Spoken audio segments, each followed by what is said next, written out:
Hello, thanks for joining me. I hope you're well. Now, the other day when I was riding around talking about if the Classic 350 was too heavy and gutless, I ended up putting a load of pictures on the end of that one, but ultimately decided that that particular video was getting way too long. So I sort of just cut it in half, and you saw the first half the other day, and this is the second half, the second part. There's no real topic in this one. I just wanted to show the photos that have been kindly sent in. And if you've got any photos you want to send in, feel free, send them to shottostravels@gmail.com.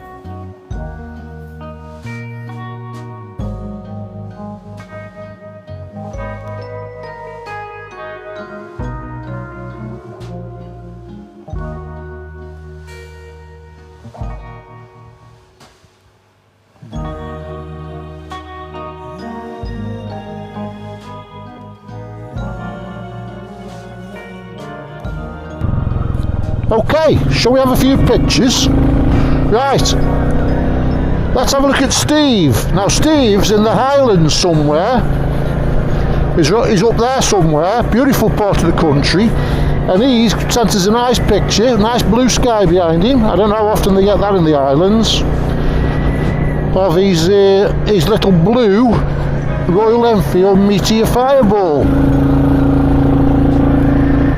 Nice pic that is, so thanks very much for sending that, Steve. And can I just remind people that if they've got any pictures they want to send me, that'd be brilliant.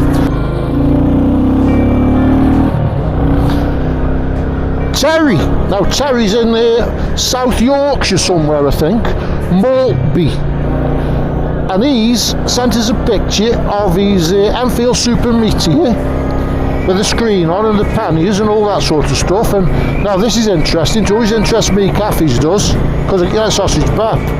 But he's outside a cafe called Revs and Relics in Maltby, which is South Yorkshire, I believe, somewhere. So that, I was just thinking, that might be, when the weather improves just a bit more, that might be within striking distance of me. So I might just pop up there and have a look at that. Because, you know, you've got to end up at a cafe, haven't you? I think that's where cafe racing first came in, wasn't it? You know.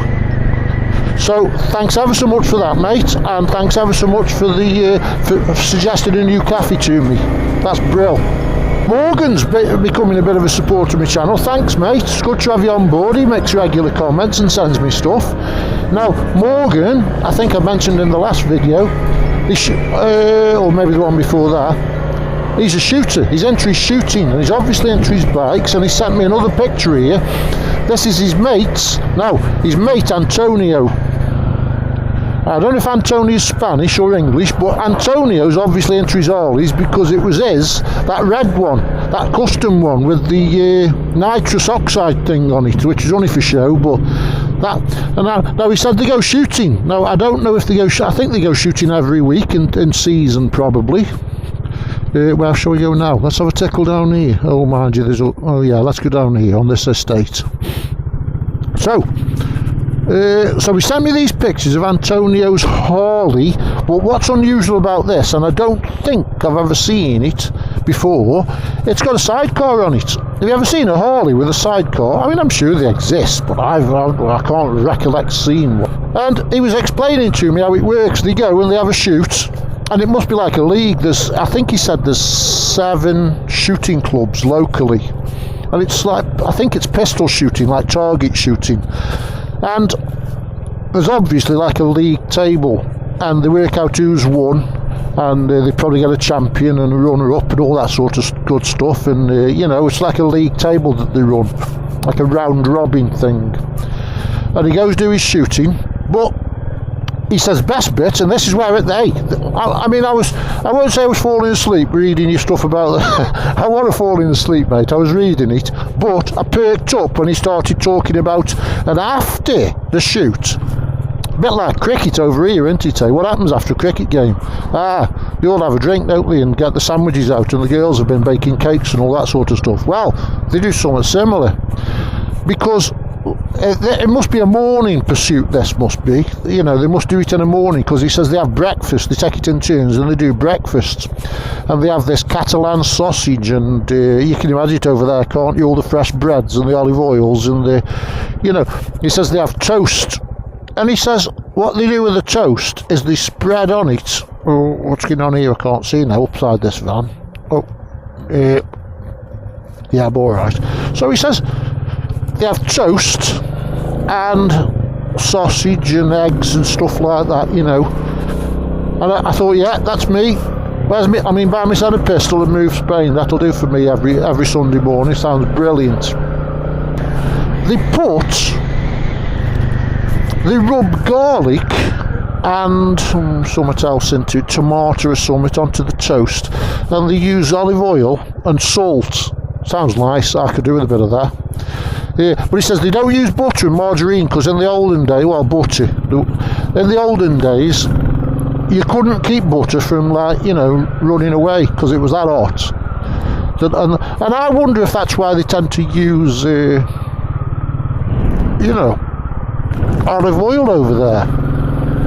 Perhaps it is. So maybe that's it, they use olive oil instead of butter, don't know. Anyway, thanks for that, mate, that's brilliant. Nice to see Antonio's bike. How many more's he got? I don't know. Right, tell him to get Enfield, he'll be alright. Hey, get along the path on that. Hey, one of them new Himalayans I was riding the other week. Nothing wrong with them.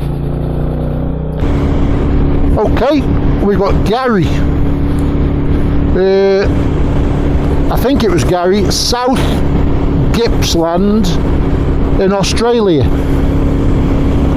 Don't know where that is. Well, I know where Australia is. Well, I don't exactly know where it is, but I know it's on the other side of the world. And he's got one of them, I don't know what colour they call these, but nice picture. Over there in sunny Oz. I reckon they'll be going into winter soon over there, because I reckon this is autumn time now, isn't it? We're just going into summer, well, spring. That's a joke over here, but still. Weather's improving a bit here, and the weather's probably getting a bit downbank over there, but I don't suppose they're going to have any snow. So I don't feel too sorry for you, Gary. I bet you can get out on the worst winter's day, can't you? But anyway, who knows? I don't know, I'm not an expert. But anyway, Gary, thanks for sending me that, mate. Lovely picture. Good to have you on board. Make sure you've subscribed, else it's going to be trouble. I'll send messages across. Hey, that's a good idea, isn't it? Go see Gary, make sure you're subscribed. Don't worry about coming back too much. Oh, no, I shouldn't say that, should I? I don't even mean it. I don't even mean it. What's up with you? So don't forget, if you got any photos for me somewhere scenic, I'll show you an example. Here you are. I'll put this on in a minute. I'll show you somewhere scenic. You haven't got to go out your way. You haven't got to go out your way, have you? We've all got something that's a bit interesting round us. Now, and just up the road, up here, I'll show you this. I'll put you an example on.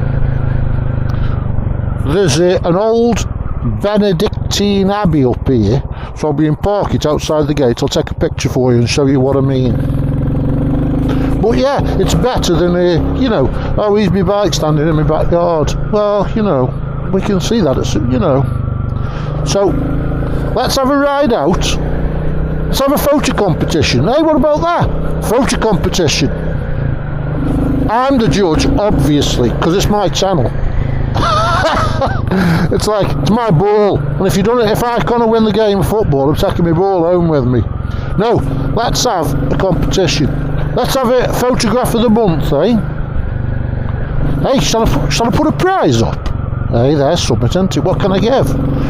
Hey, let me think on that a bit. I might even have a little prize for you. Let's have. So what I want you to do now is send your photos to shottostravels at gmail. No. Yeah, gmail.com. shottostravels@gmail.com. But put in where it is, and let me know if you won't go in the photo competition. Hey, what idea that is. I've just thought of that, can you tell? Yeah, so, and I'm going to give you an example. I'm going to give you an example in a second. I'm going to have to stop, get my phone out, because that's all you need, isn't it? These phones nowadays, they're brilliant they are. Right. I'm going to pull up now and I'm going to take this photograph for you, so bear with me. Okay, so there you go. That's how easy it is, isn't it? Especially if you're in the UK. So don't tell me, all you Brits that are watching this, and I'm sure further afield as well, we're surrounded by this stuff, aren't we? We're surrounded by castles and coasts and monasteries and points of interest. We need deep in them. So get your bike out, get out on your bike, have a tickle round, park it somewhere nice. And, look, I wish I could get it underneath there. That'd be alright, that'd be a good picture, wouldn't it? Underneath that thing. So get yourself out, have a tickle round, and park it up somewhere, take a nice picture for the photo competition. Prize to be determined.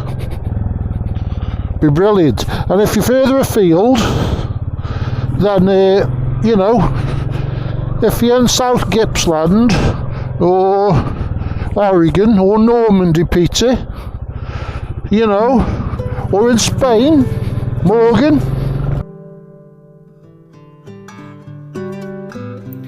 Okie dokie, we've got Mark. Now Mark's from Brighton and he's got a Kawasaki Z1000 and he sent me a nice picture. Apparently last week him and his missus were in Vaughan in France. Now, correct me if I'm wrong, but I think that's in southern Brittany, so that's in a beautiful area down there. So I don't know if you're on holiday or at work, but that's a great picture, Mark. Thank you very much for sending that in.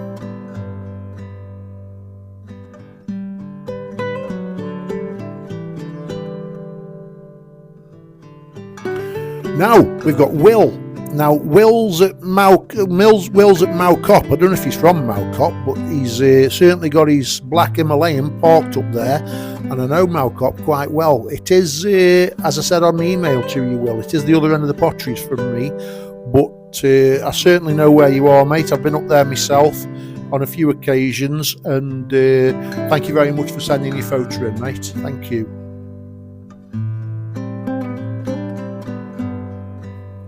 Pete, now my mate Pete, now this is the Hungarian man who's given us all the information about the crash helmets and the fitting leathers and all that sort of stuff. He's been rummaging around in his pictures, and one of them that I had a look at was his KTM. He's got a KTM. I think he said he was pictured in Belgium, but he was on his way to Davos, and I thought, oh, that's a fair old way out, because I thought Davos was in Greece initially, but a quick Google search shows me ignorance once again, and it turns out it's in Switzerland. So he's en route to Switzerland. So thanks for sending them in, Pete. Gary. Now, Gary's been out on his Triumph Street Twin. Now, he's from down south somewhere. He's parked it up outside the gates of Northforeland Lighthouse. Popped it by the gates there, took a picture of the lighthouse, so that's nice to see. And that is in Broadstairs in Kent, which is down the southeast of England, not too far from Dover, but that sort of area. So that's nice to see. Thanks for sending that in, Gary.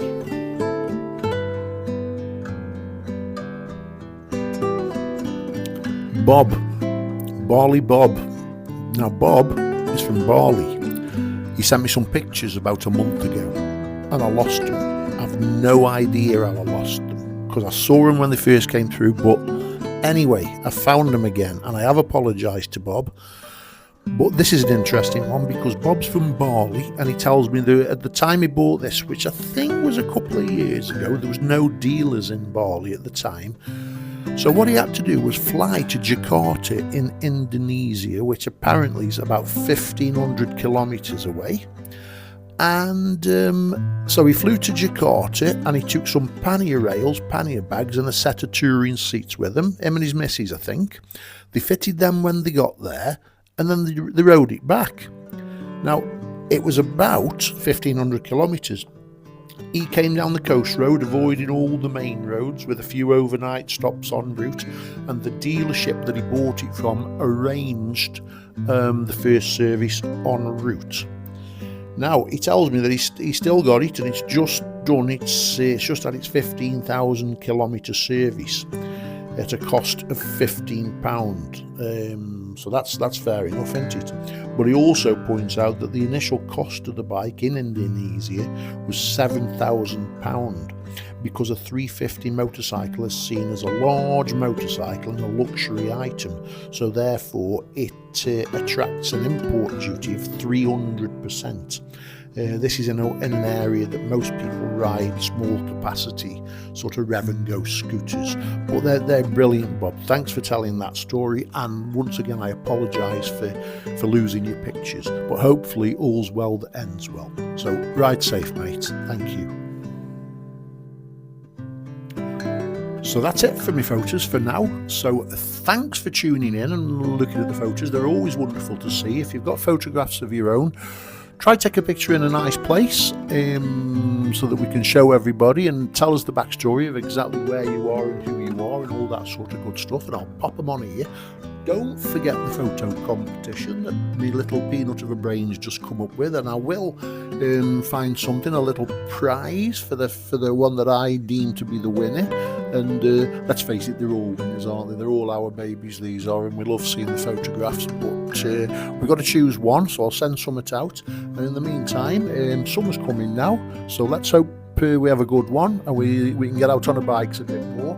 So in the meantime, I'll just say goodbye for now, and I'll see you on the next one. So make sure you ride safe, watch out for the potholes and the lunatic drivers, and take care of yourselves. And I'll see you on the next one. Bye.